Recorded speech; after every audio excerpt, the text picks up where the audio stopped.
Көл жағалап келе жатқан бір түлкі сол маңда жүрген тырнаға жолығып жолдас болыпты. Бір күні жайылып жүріп, тырна үйіне жақындап қалған соң түлкінің ініне келіп кіріпті.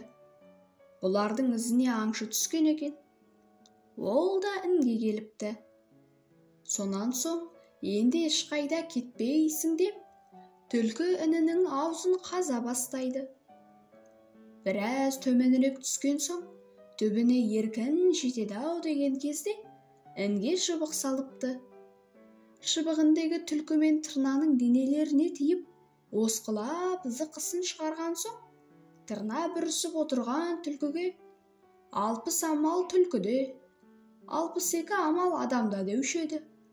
«Сол амалыңның біреуін жасап құтқарсаңшы, әйтпесе өлеміз» депті.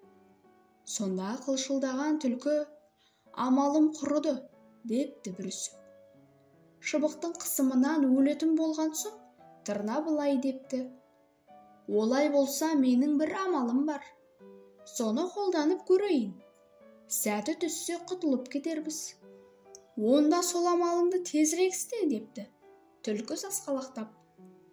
Тырна өз амалының қалай қолданылатын тәсілін түлкіге түсіндіре бастайды. «Мен өлген боп, іннің ауыз жағына барып жатайын. Аңшы қолын созып, мені суырып алады да, сенің жемтігің екен деп әрі қарай тастай салады. Сол кезде мен тыраулай қиқулап ұша жөнелемін». Аңшы таңданып, жалт қарайды. Сол заматта сен іннен атқып шықты зыта бер.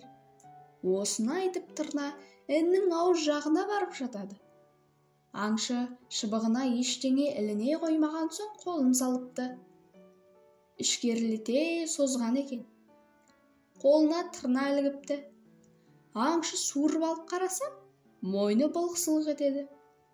«Өлген тырна екен ғой» деп арт жағына тастай салыпты.